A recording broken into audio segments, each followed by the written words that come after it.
I have Dollop tour dates to announce for the year 2024 of our Lord J-Town. We have our 10th anniversary show coming up in Los Angeles on April 27th. Guests are Karen Kilgariff and James Adomian. And then we are going to Australia, starting on May 13th in Perth, May 16th in Sydney, May 18th in Brisbane, May 20th in Canberra, May 22nd in Melbourne, and May 24th in Adelaide. You can get your tickets at dolloppodcast.com.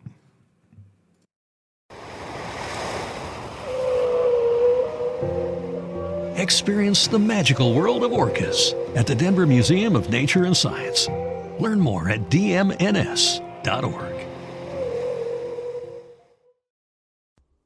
Hello, you are listening to The Dollop. This is an American history podcast. Each week, I read a story from American history to my friend Gareth Reynolds, who doesn't know what the topic is about to be. I've changed it. God, you want to hit a dude? I'll do one bottle. People say this is funny. Not Gary Gareth. Dave, okay. Someone or something is tickling people. Is it for fun? And this is not going to become the tickling podcast. Okay. You are Queen Fakey of Made Up Town. All hail Queen Shit of Liesville. A bunch of religious virgins go to mingle And do what? pray. Hi, Gary. No. Nicely done, my friend.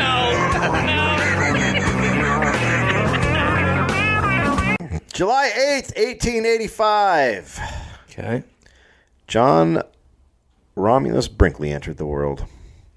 Rami. John Richard Brinkley was a poor mountain man who practiced medicine in North Carolina and served as a medic for the Confederate Army during the American Civil War. Brinkley was a true mountain doctor, having, quote, read medicine, but with no formal training. Sure, he read medicine. So he read books. He's Medicine. like, I can fix it. There we go. There it is. Put that right there. There we go. And done. And dead. The senior Brinkley was married 4 times. In 1970... So this is his dad. This is his dad, Right, yeah. okay. Who thought Richard was a little too common of a middle name. He's married 4 times. In 1970, he married Sarah T. Mingus. After some time, Sarah's cousin, who was also named Sarah, moved into the house. Oh, dear. She is 24. John started banging her. Yeah, little Connell Mingus. Yep. Sarah, too, became pregnant and gave birth to John Romulus Brinkley out of wedlock. Oh, just, mwah, terrific. And Good situation. perfect. Normal. And reality shows were invented. when John was just 5, his mother, Sarah, too, died of pneumonia and tuberculosis. Lovely. So the double. It's great. Let's go with the double. Yeah. You thought your situation was bad now. You thought you could Yeah. you could just die from tuberculosis? Well, how about a little pneumonia? His aunt Sarah and dad moved to a home near the Tuckasegee River. Uh-huh. When John Romulus Brinkley's dad died, he was just 10 years old. Okay, so things are good. So now both he's- his parents are gone. Now he's just with his aunt. Yep. Cousin. Awkward. Yeah, okay. John attended a one-room log cabin school for 3 or 4 months a year. He finished his studies at... Yeah, It's just so great. it's really tremendous. And the rest of the time, go to the field. He finished his studies at 16 and began to work as a roving railroad telegrapher. Okay. John traveled to New York City to work for Western Union and then to New Jersey. In late 1906, word came that his Aunt Sally was sick and he returned to North Carolina. She died on December 25th, 1906. John was comforted by his former teacher at the log cabin schoolhouse, Sally, who was just a year older than him. It's normal. I remember one time when I was a kid, I was 11 and my mom got me a 12-year-old babysitter. And I was like, what the fuck? This is bullshit. What is happening right now? She's like, I don't know. It feels like you should probably finish your vegetables. I was like, listen, lady, listen to me. You are 8 months older. So it's a lot like this. Yes. It's a lot like that. He ended up marrying. Oh, right. There's the difference. Yep. Well, he probably... I mean, think about all the times he was jerking off thinking about her, and now he gets to bang her. Wait, what? Is that just inferred by the I fact assume if your teacher's 1 year older that you're just going to think about banging her. you're just banging her? Okay. Right? Sure. Having not earned enough money as a railroad telegrapher, John decided to become a doctor, like his father sort of was. Sure, online. His medical career began in 1907 when he posed as a Quaker physician in a North Carolina medicine show. Posed as a Quaker physician. One more time with that one. He posed as a Quaker physician in a North Carolina medicine show. Okay, so number one, he's pretending to be a Quaker. Number two, he's pretending to be a Quaker doctor. Number three, there's a medicine show. Number three is big for me. So here it is, a medicine, medicine, penicillin. Pfizer should bring back the medicine show. Oh yeah. Well, we have now. It would be great. There's a lot of boner comedy. Yes, tremendous amount. He and Sally set out traveling and posing as Quaker doctors, giving rural towns a medicine show where they sold patent medicine. Okay, so it's almost like a live infomercial? Well, patent medicines are compounds promoted and sold as medical cures that just don't work. So, yes, it is. Yeah. So it is an info. So it was, it's basically like drug company advertising almost. Yeah, pretty much. Okay. It's good times. Cool. So that's awesome. Next, John worked with a man named Dr. Burke, and together they sold virility tonics. Sure. This'll make you get a boner, he would say to the guy walking by. Excuse me? Yep. I'm sorry. I should point out I'm a fake doctor. I should point out I'm a fake Quaker doctor. Sorry. I should probably lead with I'm a fake Quaker doctor and then talk about your penis. But this wasn't leading to enough money, so John decided he would become a real doctor. Sort of. He moved to Chicago to attend medical school. Okay. At the time, famous education reformer Abraham Flexner labeled Chicago's medical schools, quote, the plague spot of the country. Awesome. Now, that could be taken one of two ways. No, it's not the actual plague. Okay, keep going. John enrolled in the Bennett School of Eclectic Medicine. An unaccredited school. What? What? A lot of red flags in that go name. Ahead. You seeing a problem? Yeah, I'm seeing some problems. Uh-huh. I'm seeing some major problems. That's like sometimes out here when you get real deep into the holistic stuff, you'll be like, well, what are we? This seems a little. There's a few too many terms in here for my liking. You know what I need right now is an eclectic doctor. Just somebody who's an eclectic doctor. Eclectic practitioners claim to select the most effective forms of medical treatment. Eclectic medicine made use of botanical remedies along with other substances and physical therapy practices. So everybody died. The term was coined by Constantine Rafinesque, a physician who lived among Native Americans and observed their use of medicinal plants. Oh, now I'm back on board, by the way. Well, Rafinesque used the word eclectic to refer to those physicians who employed whatever was found to be beneficial to their patients. Well, now that's pretty vague. That's super vague. It should just be called the School of Vague Medicine. I am a doctor throws shit at the wall and sees what sticks. No, and then says what sticks. That worked. There we go. I don't know. Shut up. So John this worked as a telegrapher during the night and attended school during the day. During this time, he and his wife had a baby, Wanda. Due to debt, John took on a second shift working as a telegrapher. After 2 years, John came home one day and discovered Sally had left with their daughter. Oh, my God. But it sounds like he was working nonstop. Yeah. She filed for divorce, and at first John went along, but after 2 months, he decided to kidnap Wanda and flee to Canada. Well, he gave it a shot. Sally couldn't get extradition from Canada, so she dropped her alimony and child support claims, and John returned with Wanda. Oh, that's healthy. Then the happy couple reunited. Oh, that's good. How could they not? Oh, of course. It's a lot like the reunion at the end of Gone Girl. It's exactly like that. In his third year studying at medical school, Sally left again. This time she went back to North Carolina. She was pregnant at the time and had another girl, Erna. Amazing that there's another kid. Named Erna. Yeah, Wanda and Erna. John dropped out of medical school and bailed on his tuition debt, following his family to Tuckasegee.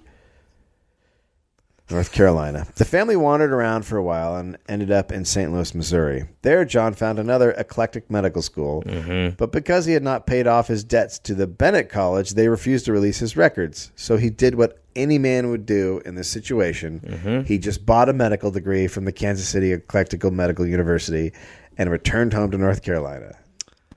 Okay. So What? So there's two options when you want to get into the eclectic doctoring Right. game. There's the one There's where you the do training. the normal way where you learn to be a doctor. Yeah, which already sounds a little sketchy, I would say. Probably, yeah. Like if a Native American is doing it, I have faith in that way more than if a man Bert? who is building telegraphs is doing it. But then the other option is to just buy it. Yeah. Okay. It's a lot like when you would go to an arcade and you would earn all those tickets only to find out if your dad paid $100, you could just get like the stuffed fucking bear and you'd be gone. Right. All right. They had another child, Naomi. Now they were a family of 5. Jesus Christ. They're not doing well. No. You They can't did. just throw babies at the problem. Well, I think that's what you do. All right.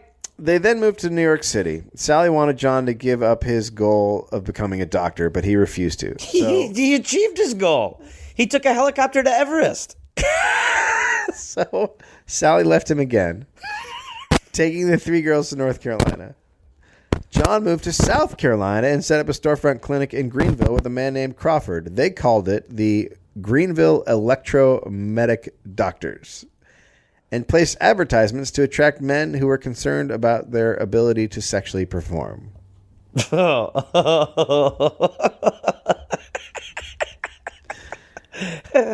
Those Okie dokie. those who came to the health center could acquire electric medicine from Germany. Okay. I mean, one thing I know about the... Okay, so Electric medicine. I'm pretty from excited. Germany. I'm pretty excited. I'm as excited as a man who just got electro treatment on his thing. Patients were injected by John or his partner with a shot of colored water for $25. There better be more. Patients were told the shot cured everything from a sleepy demeanor to syphilis, which is why it would cost so much. It cost $25, which is the equivalent of about $600 now. Holy shit. So they were just injecting people with colored water to cure syphilis. It's like you're syphilis. So then some guy would think he was cured. Finally I just could go die. whoring again. After 2 months, the two quickly bailed on their clinic and scurried out of town without paying their rent, utility bills, and debts for clothing and pharmaceutical supplies. That town now called Syphilisville. The local newspaper reported that they left about 30 to 40 local merchants with unpaid checks.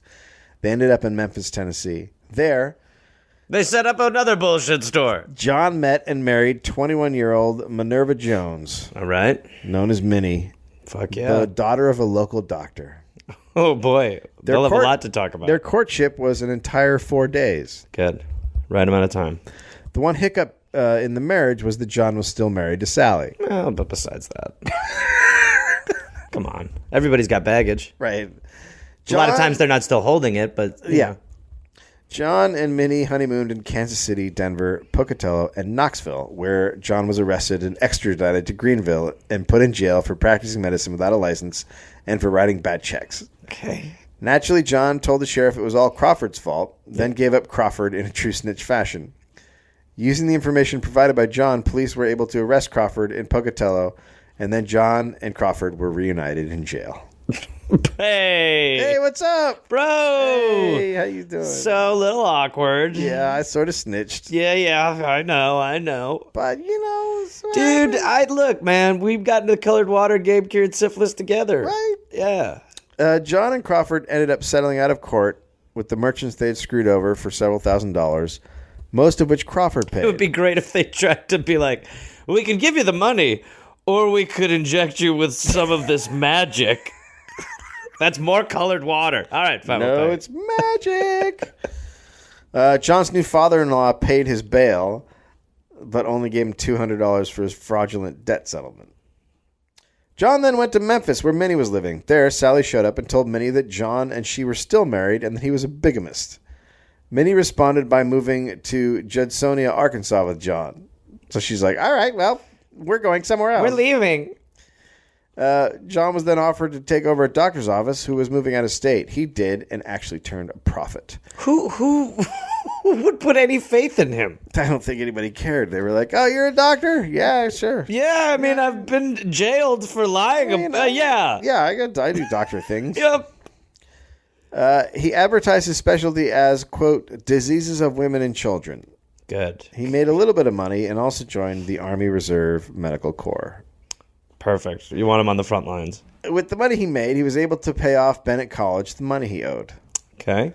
This enabled him to move to Kansas City and finally enroll in the Eclectic Medical University to finish out the last year remaining of his medical degree. But he bought the degree, right? But now he's going to actually learn. He needs to get it signed. Yeah, he needs to get it signed. At the Kansas City Eclectical Medical University, John studied irritations and enlargements of the prostate gland in elderly men. Who is like, oh, yeah, that's my calling. She's a biggin'. Old prostates. As a student, Brinkley began dabbling into what was referred to as, quote, the wild side of medicine. At one point, he and one of his peers injected patients with colored water, claiming that it was a miraculous cure for venereal disease. So he's still doing it. We've been there. He finally graduated on May 7th, 1915. His diploma from Eclectic allowed him to practice medicine in 8 states. Jeez, those poor states. John took a job as the doctor for the Swift and Company plant, patching minor wounds and studying animal physiology. Okay. It was at the plant that John learned from workers that the healthiest animal slaughtered was the goat. Oh, dear. He tucked away this knowledge for the future. And I feel like we're going to find out about this knowledge. At this point, Minnie was concerned about the whole bigamy thing, so she pushed John to file to divorce Sally. He did so in September 1915, but he needed to avoid having the court inquire directly with Sally, so he wrote that they had been married in New York City, and he did not know her current place of residence. She was just gone. And the court was like, okay, cool. So, all right. Sounds That's good judging. The divorce was finalized on February 21st, 1916. 4 days later, Minnie and John were married again in Missouri. Yeah. Sure. All right. In 1917, John was called up from the Army Reserves to serve in World War I. But he was not sent to the front because he spent 2 months having a nervous breakdown until he was discharged. That's a cool look. The greatest generation. Ah! Oh my god, oh my god, oh my god, oh my god, oh my god, oh my god, oh my god, oh my god. No, this isn't happening. This is not happening. Yeah, you're done. This is not no. Oh my god. You're done. Oh my, more water. You're done. Water. You're good. Ah, ba ba ba ba ba ba. In 1980, John and Minnie moved to Milford, Kansas, where he opened up a 16-room clinic. This time, his experience with the locals was positive. He paid good wages to workers, helping to invigorate the local economy, and made house calls on patients suffering from the deadly outbreak of the 1918 Spanish flu pandemic. One day, a man came into the clinic looking for a fix for being sexually weak. Oh, boy. Jokingly, John said he could always sew, quote, a pair of those buck goat glands into you. No.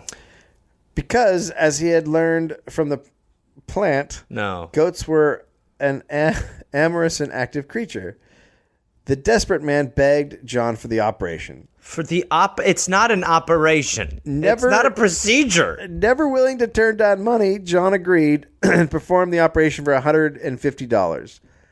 Goat testicles were inserted into the man's balls. Okay.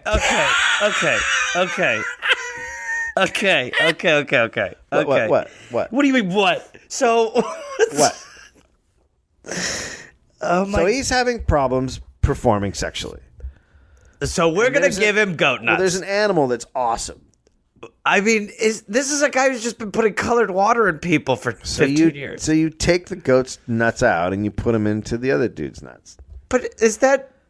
there's no... Very good procedure. The procedure was... I'm not ready to get back into this. The procedure was successful by both men's accounts, and the farmer's life was restored. What? So he just threw goat balls. Uh-huh. I mean, I guess he just put them in this dude's scrotum?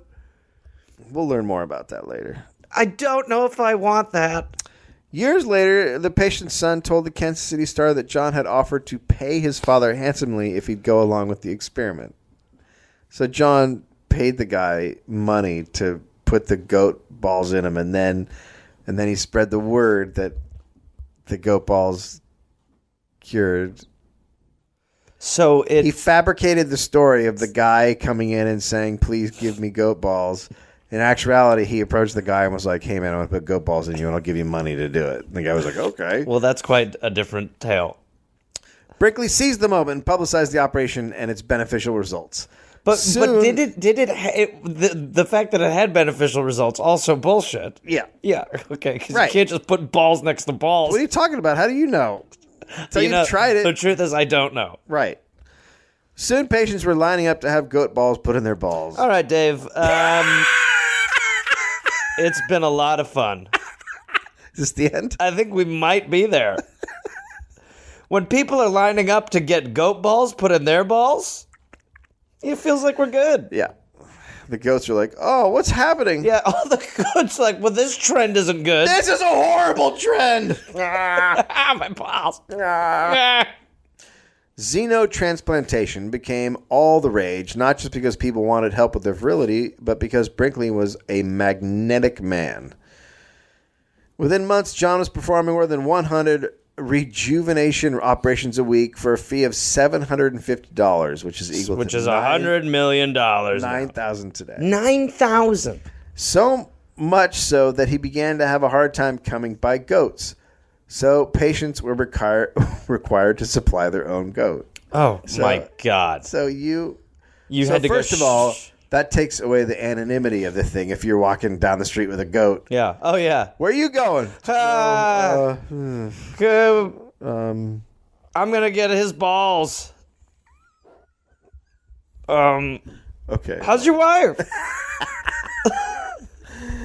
John's reputation increased when a man impregnated his wife after the surgery. With a baby goat. This gave the clinic some credibility. Newspapers wrote up the amazing cure. John began promoting that goat glands were useful for much more than just fertility. Oh, yeah. They cured up to 27 ailments. Absolutely. You could alleviate dementia, flatulence, emphysema, and even spinal tumors by heading to the clinic in Milford. That's right. There's nothing that'll confuse a person on dementia less than opening their ball bag and putting goat nuts in there.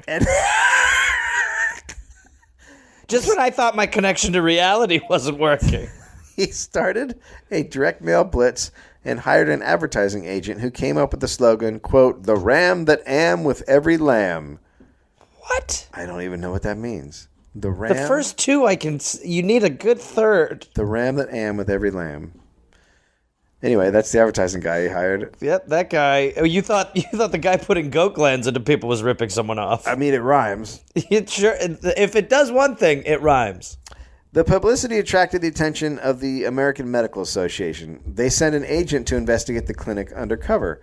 The agent saw a woman hobbling around the clinic who had been given goat ovaries as a cure for a spinal cord tumor. Goat ovaries? Goat ovaries. They put goat ovaries into her ovaries. Govaries. From that point on, the AMA kept a close eye on John Brinkley. Why? In reality, following one of his operations, the body of a patient would typically absorb the goat gonads as foreign matter. The organs were never accepted as part of the body since they were simply placed into the human male testicle sac or the abdomen of the women near the ovaries. The ovary wrinkle is almost more disturbing. Yeah. Other doctors were also experimenting with gland transplantation, including Serge Voronov, who had become known for grafting monkey testicles into men. Okay. It's just the overview. In 1920, Voronov demonstrated his technique before several doctors at a hospital in Chicago. John showed up and was barred from entering. No, keep the goat testicle guy out of here. This is not monkey testicles. You want to get these balls. Get your goat testicle bullshit out of here. Let's go, monkey ball doctors. But his appearance elevated his profile even more in the press. He eventually gave his own demonstration at a hospital in Chicago. There, Brinkley transplanted goat testicles into 34 patients, including a judge, an alderman, a society matron, and the chancellor of the University of Chicago Law School, all while the press watched. 34? 34 while the press watched. There will be sandwiches. Just keep them coming. All right, here we go. You guys get a shot of that? That's There you go. the nut. There we go. Here you go, balls, Your Honor. And go ahead and slice that goat. There we go. I'm here to take pictures. All right, we got a long line of bloody goats here, guys. His profile grew more, and his nut injection business did as well. In 1922, he was invited to come to Los Angeles by the owner of the LA Times, Harry Chandler. He challenged Brinkley to transplant goat testicles into one of his editors. I wonder if the editor was like, I'm fine. Excuse me, I'm good. I'm actually just printing. You over there! Or did he know, or was he like, the editor was like, I can't get hard. I'm an in-bed reporter. Yeah, I can't. Like, how did he know? Yeah. How did he know the editor couldn't? Jim, you can't get your dick hard. Come over here. Let's do a story on it. If the operation was a success, he would make John Brinkley, quote, the most famous surgery in America. If it was not a success, then Chandler said John should consider himself damned. Okay. So, California didn't recognize Brinkley's license to practice medicine from the Eclectical Medical University, but Chandler pulled some strings and got him a 30-day permit. Hey, there we go, right? You Yep. could just be a doctor for 30 days in some states. Hey, 30-day doctor! Hey, there we go. There's a reality show. The operation was considered a success, and John got the accolades from the LA Times. While he was in Los Angeles, the Times was installing KHJ, the city's first radio station. John was very impressed with the new phenomenon. The LA trip turned out to be incredibly profitable. The Los Angeles Record carried an advertisement of William Stitsworth and his son Billy, who was the first goat gland baby. They were appearing in a film. Well, LA hasn't changed, first of all.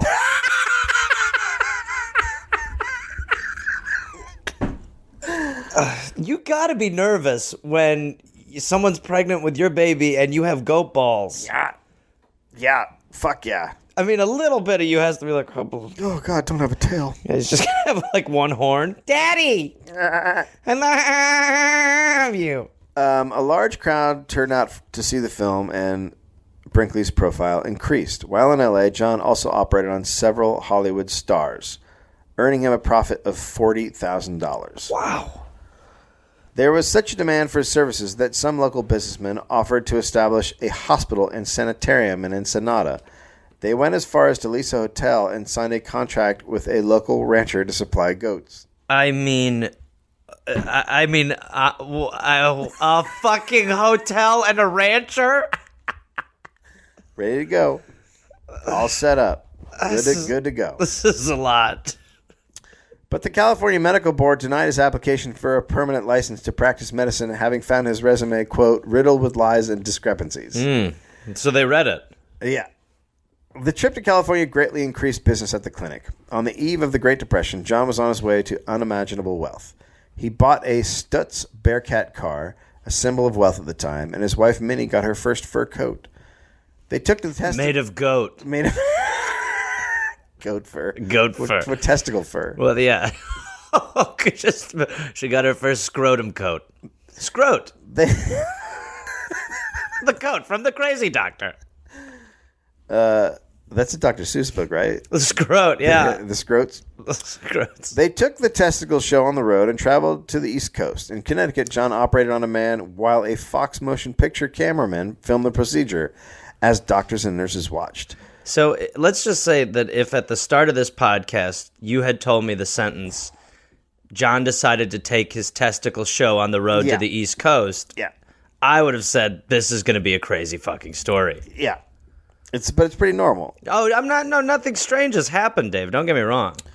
Also, now a Fox motion picture guy is filming it. Yeah, right, which is cool because we all... Did your testicles sign a waiver? Yes. Business just kept increasing, and John added a 24 by 27 foot addition to the clinic to provide a special operating room. John was still looking for ways to expand his business. In 1923, he bought the fourth commercial radio station in the U.S., KKFB, in Milford, Kansas. He rapidly built it into a regional presence. Kansas first, Kansas best. The Sunshine Station from the heart of the nation. KKFB provided weather reports for local farmers, market reports out of Chicago, and gave early exposure to Western stars like Roy Rogers and Gene Autry. KKFB was also the first station to offer college courses on the air. Oh, my God. Well, in a world where you can put fucking goat balls into someone and call yourself a doctor, you may as well take college by just turning on a radio. You're learning physics. All right. We'll be right back with some more class after these commercials. Lectures were transmitted by telephone from what was then called the Kansas State Agricultural College. It's just making it up.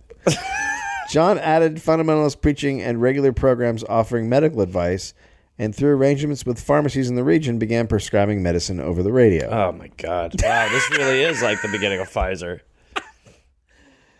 John was very successful in creating a radio personality that appealed to rural Americans. He had a noticeable, though not heavy, Southern accent and a mesmerizing voice. When he spoke, rural listeners got a sharp visualization of a skilled and trusted physician. A Kansas politician said that, quote, any number of women have been heard to remark about Brinkley that a man with such a pleasant voice must be a good man. Yep. I remember hearing that about Bush when I was in Texas. Yeah. People are like, he's a good Christian. He sounds good. He's a nice man. Women appreciated his warning to husbands that their wives also had sexual needs, a topic that was not really discussed at the time. His image was that of a humble, homespun country doctor who, quote, only wanted to help my friends out in Radioland. But, oh, my friends, he would say, you must help me. Remember, your letters asking advice must be accompanied by $2. Mm-hmm. KKFB added to John Brinkley's fame and wealth, but his exposure and methods created enemies. I'm shocked that it took so fucking long. It may have been because of his show Medical Question Box. Oh, boy. People wrote to the radio station with ailments. Dear. He's not equipped to handle this. And John would read the letters, diagnose the patients without ever seeing them, and prescribe treatments. Wow. Wow. Over the radio. Oh, my God. The treatments could only be bought at one of his pharmacies quote, Brinkley Pharmaceutical Association. Wow. This is evangelical doctoring. This is crazy. The Brinkley Pharmaceutical Association was a pact between Brinkley and many pharmacists. He would push treatments, send people to specific pharmacies who would then charge high rates for the treatment and pass on a cut of the profits to Brinkley. Brinkley would sometimes send people to pharmacies to buy treatments, and if the treatments were being sold cheap, the pharmacy would be removed from the Pharmaceutical Association. Yeah, that's not good. He had like secret shoppers go out and be like, "Hey man, I got a problem with my thing." Please, could it be cheap? Oh, you know what? Here, just go ahead and take this. You're busted, motherfucker. You son of a bitch! You're out of the association. You should be fucking people over. Wow. I mean, this could not. I mean, it's so much like today. It really is. The pharmacies would bring in over $14,000 a week, almost $200,000 in today's market. Jesus Christ. In 1923, the Kansas City Post and the St. Louis Star began publishing a series of articles concentrating on eclectic colleges in Kansas City. Oh, uh-oh. It was revealed that the institutions were selling degrees for $1,000. After getting their licenses, the doctors fanned out all over the country. Connecticut was one of the worst. The state then revoked the licenses of all eclectic practitioners, including John Brinkley. No. Further But the goat investigations balls. led to the arrest of a man named William Sachs. He'd worked... that's an unfortunate name for this episode. Tell me about Billy Sachs. At least his name wasn't Ball Sachs. Bolly Sachs. Sachs had worked at different schools and estimated he had provided certificates and degrees, allowing over 15,000 people to practice medicine with false credentials. That's a lot of people. That seems like a lot of people. That's a lot of people. He turned state's evidence and provided information to convict others. California and Connecticut conducted investigations and asked John Brinkley to appear. But he was touring the world, putting goat testicles in people in Europe and Singapore. In the hearings, Sachs revealed he had sold John his medical degree. Okay. California indicted John on the charge of conspiracy to circumvent the medical licensing requirements of the state. Brinkley described the situation as, quote, a persecution no more justified than the persecution of Christ. So he's totally holding on to perspective. Yeah, he's keeping it real. Yeah. I mean, but he also, like, he's just put a set of goat balls in a guy and told him to say it worked. Yeah. There had to be some complications at some point of somebody getting horribly sick. No, come on. You got a goat testicle rotting in your testicle? Rotting! Or you're in your scrotum. Either way, it's just... When California sent extradition papers to Kansas, the governor of Kansas, who happened to have been a patient of Brinkley's years ago, asked, quote, what do you want him for? California responded, he is not a regular doctor and might injure our people by giving poison instead of treatments. The governor of Kansas responded, well, Kansas is a long way from California, and I don't believe your people are in any danger from him. Well, that's good. That's cool. That's good thinking. Brinkley was bringing in Kansas a lot of money from medical tourism. The extradition was denied. John's profitable trips to California were over, however. Oh. But he took to the airwaves to crow about his victory over California and the AMA. More people came for his procedures now from all over the globe. The globe. Brinkley spoke for hours on end each day on the radio, promoting his goat gland treatments, appealing to men and women's desires to be more sexually active. His radio station was so lucrative in combination with his clinic that he gave back to Milford. John paid for a new sewage system and sidewalks, installed electricity, built a bandstand and apartments for his patients and employees, as well as a new post office to handle all his mail. He was named an admiral in the Kansas Navy and sponsored a hometown baseball team called the Brinkley Goats. Oh, wow. The fact that you're loving it. With the goat balls. But Brinkley, who was now concerned that the legitimate medical establishment was closing in on him, so he decided the best move was to get a foreign medical degree. Yeah, those are good. He and his wife set sail for Europe. First, he went to Dublin, but the Mayo brothers were well established there, and eclectic doctors were not wanted. Yeah, I would think not. Next, he went to London, only to discover England did not recognize degrees of eclectics, homeopaths, and osteopaths. Checking in on Scotland, he learned Glasgow had adopted the same rule. So off he went to Italy. He found Italy to also be difficult until he came across the University of Pavia. John hinted he would like to donate quite a bit of money to the school, and then jumped into a strenuous 19 days of exams, after which he was given a medical degree. Oh, but those 2.5 weeks. Oh, total nightmare. Saturday and Sunday off. Yeah, I mean, obviously. He returned to Italy a few months later, took more exams, and received a license to practice. Good. Brinkley then wrote the AMA, which had expelled him from their membership, demanding them to list him as having a medical degree from Pavia instead of Kansas's eclectic school. The AMA then contacted Pavia and told the university where Brinkley had studied and asked the school to rescind his degree. But the school dragged its feet, so the AMA went straight to Benito Mussolini. Holy shit. And Brinkley's Italian medical degree was rescinded. Holy shit. Don't fuck with the AMA. No. Hey, it's us. Benito, it's us. Mom? You want to get rid of this guy? Yes, he's done. Okay, thank you. Hey. But while John was in Europe, he continued his work and added a refinement to his goat testicle procedure. I mean, this is just What? at this point. You gotta let go of it. Refine it. Make it better. No, this is like this is not. It's not good. It's making it better. No, it's not. He said he could improve the results of his treatment by adding a feeder nerve and attaching a blood vessel at the testicles. No fucking way. That's when we're gonna be getting goat babies. Gabies. If he's trying to attach the ball to the nerve. Yeah, he's attaching a feeder. I guess he takes the feeder nerve and blood vessels out of the goat. He's taken 3 weeks of doctor. Like he's been in college for medicine for about 3 weeks. He's taking more stuff out of goats and putting it into the nuts, the dudes. But at least before, he was kind of just like, fuck it, I'll put him in there, hope this guy's okay. Yeah, now he's like, it's time to get it involved in your system. Now he's got a plan. Meanwhile, the New York Evening Journal and other newspapers printed Brinkley's planted story about his degree from Pavia. Uh-huh. Patients flooded to the clinic. On weekends, the streets of Milford were packed with people arriving for operations. Publicity was his main weapon. On one occasion, he performed the operation on a 71-year-old man, Chancellor J.J. Tobias of Chicago, who was then caught in a photo clicking his heels while jumping. The press ran the photo nationally as proof of Brinkley's abilities. Old man fucking again.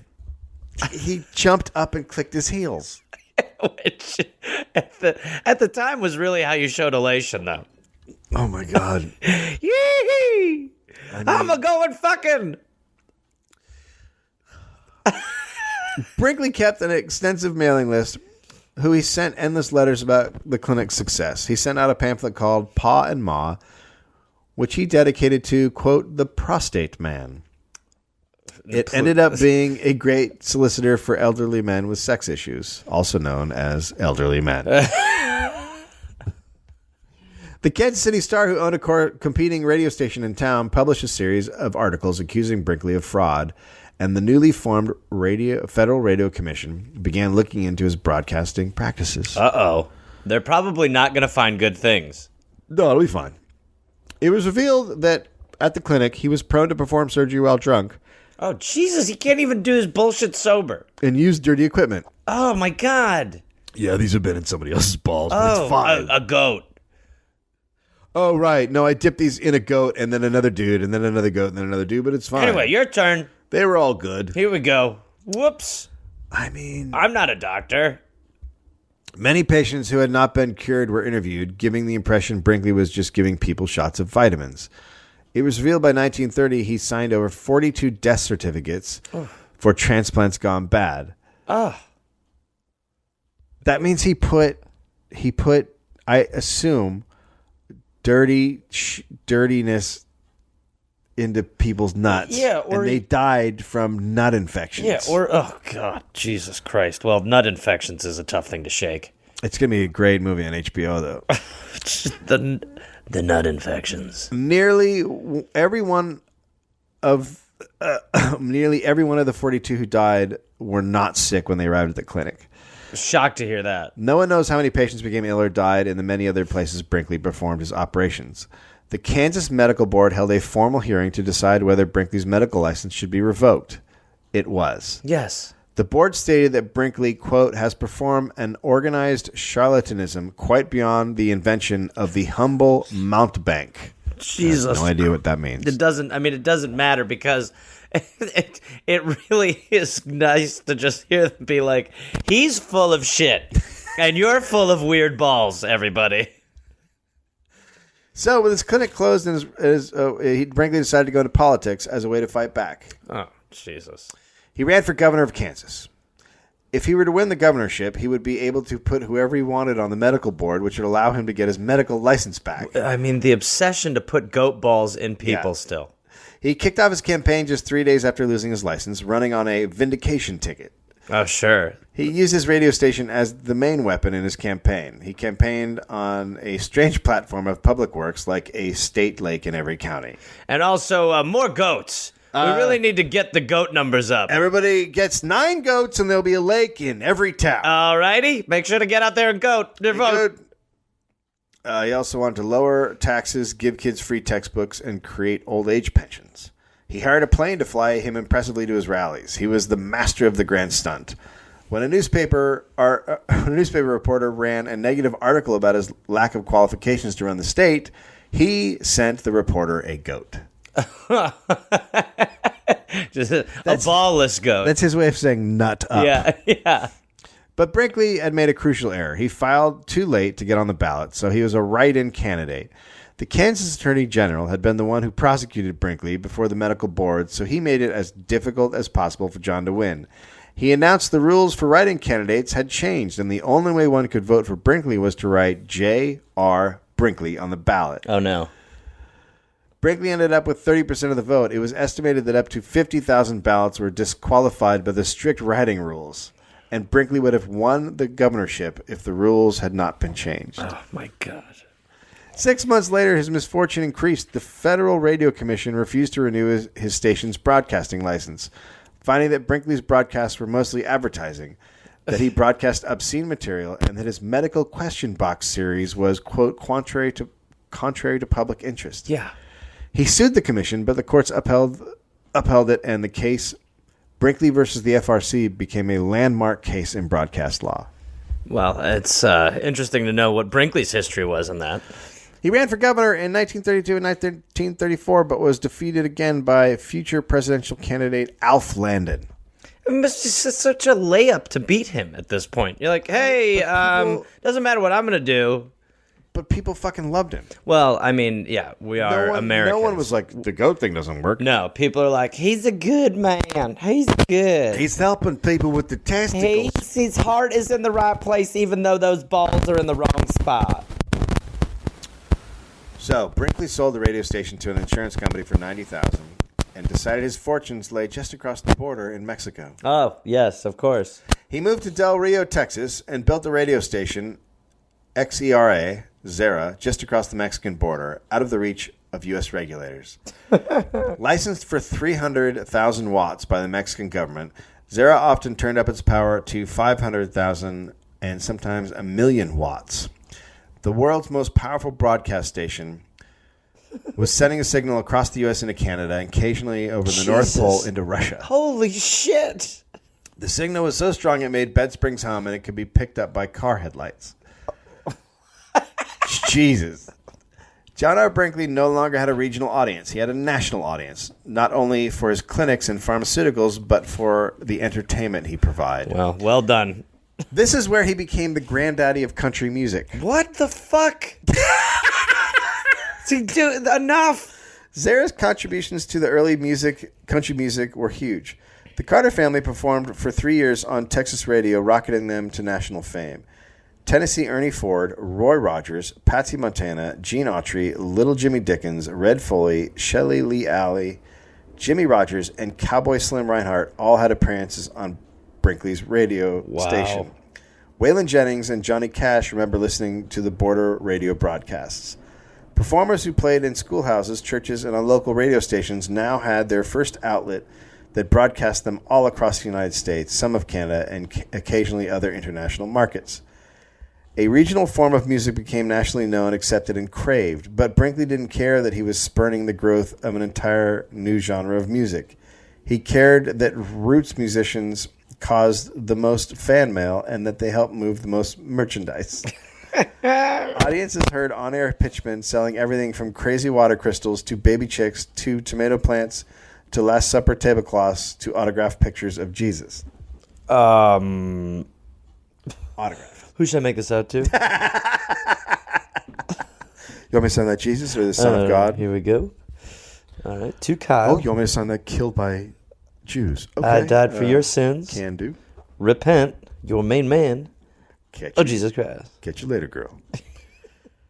Brinkley added to his medical fortune. He used Zera to urge patients to visit his new clinic and buy a variety of gimmicks, including the vials of colored water at a price of 6 for $100. So he's back. 6 for $100. Brinkley sold Peruna to knock out the torture of colds, and Colorbach, which scientifically impart the color and charm to gray hair. So he had a cure for gray hair. Okay, sure. Got to just put goat balls in someone's head. Now he was rarely implanting real goat glands, but substituted what he described as commercial glandular preparations. What a motherfucker. He won't even put real goat balls in anymore. I mean, at least at one point there was some... Yeah. Yeah, there was something you had could maybe integrity believe in a little bit. Yeah, he had integrity is what you're Now saying. he's just faking that there's goat balls. Yeah. A thing that doesn't do anything anyway. No, he's like putting marbles in people. Yeah, he's putting 2 marbles in. He also performed numerous prostate operations and vasectomies. Ah. He personalized the vasectomies with a squirt of mercurochrome, which colored the urine. He did that to make people be like, "Wow, it's working." Oh, it worked. My pee's Hey, pink. If it's blue tomorrow, you're good. Yeah, if you piss blue, then you're not having any more babies. He offered 3 levels of prostate softening. Ranging from the $100 regimen for poor people to the full works for $1,000. It's like a car wash. It is. The works. It is estimated that he earned $12 million annually between 1933 and 1938. Holy shit! Annually? Annually. In the summer, he avoided the Del Rio heat by sailing his 372-foot yachts. While on board, he dressed as an admiral and carried a sword. I think I'm starting to like him. The Brinkley Mansion on the Rio Grande River had a large fountain and a neon sign of his name. Cool. However, his conspicuous display of wealth, a lavish mansion, a dozen Cadillacs, private planes, yachts, and exotic animals got the attention of his adversaries and competitors. A cut-rate competitor named James Middleton opened a clinic in Del Rio. Things escalated quickly, and soon the two doctors were using rival gangs of thugs to hook prospective patients as they arrived at the train station. But they get off the train and they're like, "Hey, Come you on, need drugs? come on. You want to vasectomy? Yeah. What are you doing?" Then things got ugly. Soon men arriving in town who did not want vasectomies were being carried to Middlebrow or Brinkley for operations. What? They were just... They just get off the train and then you just get your tubes tied? They're like Shanghai vasectomies. Yeah. Excuse me, where are we going, driver? You can... Don't worry about it, man. If you pee blue, it worked. It's all What worked? good. I'm in town to see my daughter. Well, you ain't gonna have no more daughters. Excuse me? No more daughters. Come on, get in here. The fuck did you goddamn hands off me? Brinkley reached out to city leaders for help to stop Middlebrow, explaining how much business and profit he had brought to the area. The city leaders gave him the cold shoulder, so Brinkley up and took his clinic to Little Rock. Brinkley's wealth seriously upset Dr. Morris Fishbein, a member of the board of the AMA, who would eventually become the editor of the Journal of American Medicine. He was well respected and did not like those dirtying the profession of medicine. He set out to completely ruin John Brinkley. He was publishing a medical journal at the time called Hygeia. 2 separate issues, titled Modern Medical Charlatans, focused on John Brinkley. He described Brinkley as a complete quack, and he described Brinkley's career as, quote, filth and falsehood. Good. Brinkley then sued Fishbein and the AMA for libel and $250,000 in damages. Pardon me, but Go. the ball's on this guy. Yeah.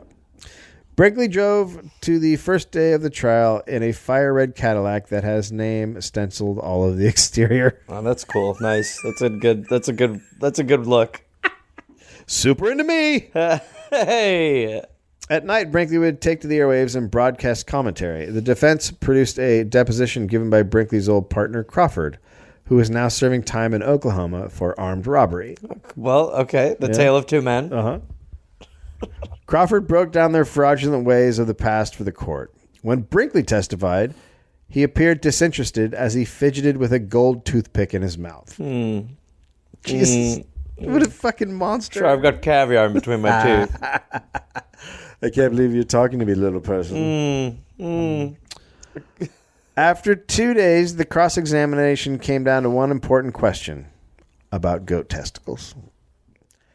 For 20 years, Brinkley had claimed that he had carefully grafted goat testicles into his human patients. But Brinkley admitted on the stand that he had simply slit the human testicle open, popped in a goat testicle, and then sewed up the incision. What? I didn't realize that. Yeah. Oh, my God. It just got really upsetting. Oh, the pain. Oh, God, the pain. Oh, my God. A ball surgery. A ball in your ball. A ball, not your ball cut open, and then another ball put in your ball forever. Oh, it's fucking monstrous. It's monstrous. I mean, ow. Yeah. Oh, my God. Jail for life, right? Oh, God. With that admission, the case... With that admission, the case died. After 4 hours of deliberation, the Johnny exonerated Fishbein and the AMA. John Brinkley's reputation was in tatters. He was labeled a quack legally. The decision prompted $3 million in malpractice lawsuits against Brinkley. To top it off, the move to Little Rock had gone horribly. He was forced to lay off much of the staff and reduce the salaries of those who stayed. The clinic was in dire straits, and he could not afford to return to Del Rio. And the IRS was now investigating him for non-payment. So, he did what any man would do. He moved to Kansas City and opened an aircraft school. Okay.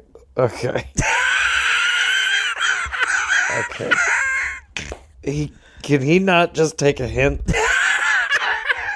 Stop spreading your message. Okay, so you just go ahead and put the testicle in the aircraft. Excuse me? I mean, it's a pilot. The pilot. You get that goat in here. What? Cut her open. I mean, cut the... oh, boy. He claimed that mechanics who enrolled could not be drafted to improve enrollment, which was completely false. It should have been true. If you sign up for the school, you can't. You avoid the draft. Oh, perfect. Also, you want to fuck more? Even with such guarantees, the school went nowhere. Then the U.S. and Mexico reached an agreement on allocating radio bandwidth and shut down Zara. Okay. By that time, so many other border stations had popped up mimicking Brinkley's station. Brinkley was forced to file for bankruptcy in 1941. Wow. Yeah. How the mighty have fallen. 3 months later, he offered his creditors 6 horses, 90 heads of cattle, 40 goats, and other questionable assets. Well, I have the 40 ducks. Can throw some... I know I owe you $2 million, But would you like some ducks? Wouldn't you rather 40 goats without balls? How about 40 ballless goats?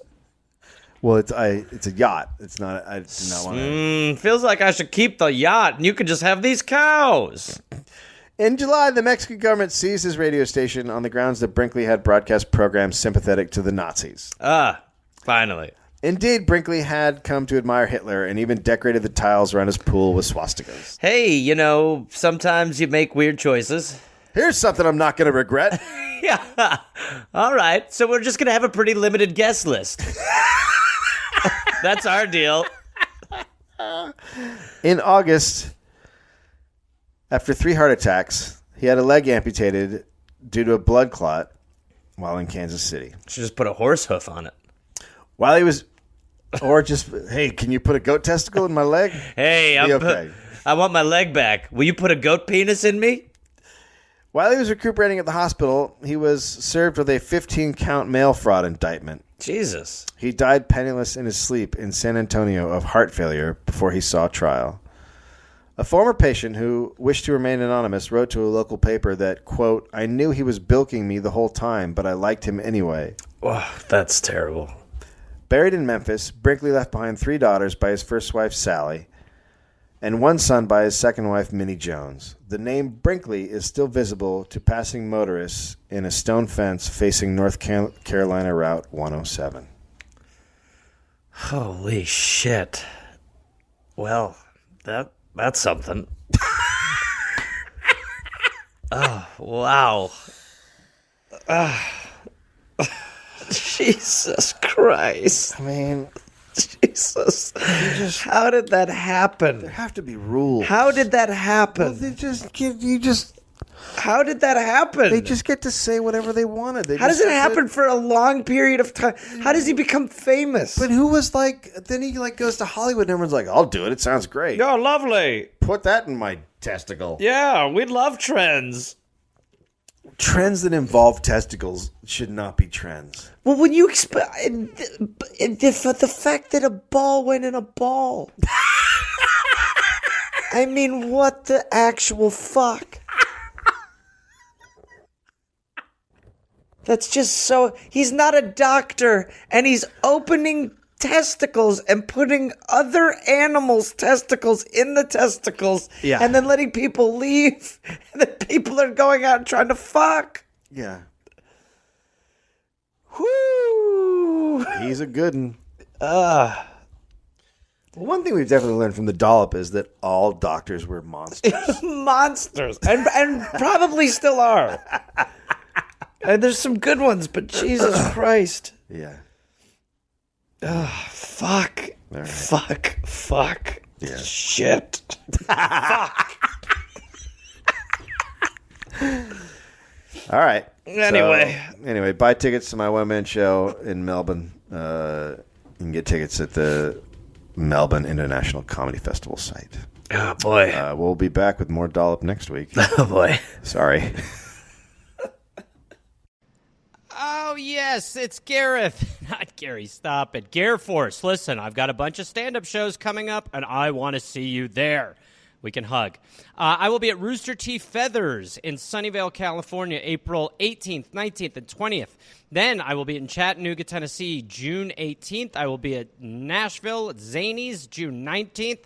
I will be in Huntsville, Alabama, June 20th. I'll be in Atlanta, Georgia, June 21st, June 22nd. Then I will be in Pottstown, Pennsylvania, June 26th. Then I'll be in East Providence, Rhode Island, June 27th. Then I'll be in Boston, Massachusetts, and Boston, June 28th. That's 2 shows. I will be in Springfield, Massachusetts, June 29th, Rochester, New York, June 30th, and then July 5th through the 6th, Canada. I've heard your prayers, and I will answer them. I will be in Toronto. So come join me at the Comedy Bar. Go to GarethReynolds.com for tickets and information. That's right, Gare Force. We're calling you up. It's the big time. The big leagues. This went poorly. This past year, we've gone from the perfect conditions for spending money to the best conditions for saving it. And at Premier Members Credit Union, we can help you cultivate a green thumb for growing your own money into more money. With great rates of return for money market savings accounts and CDs, you can harvest the savings you always wished you had. Learn how to grow your own money with 5% APY on your first $2,000. Premier Members Credit Union. Join us at becomepremier.com. Federally insured by the NCUA, membership eligibility required.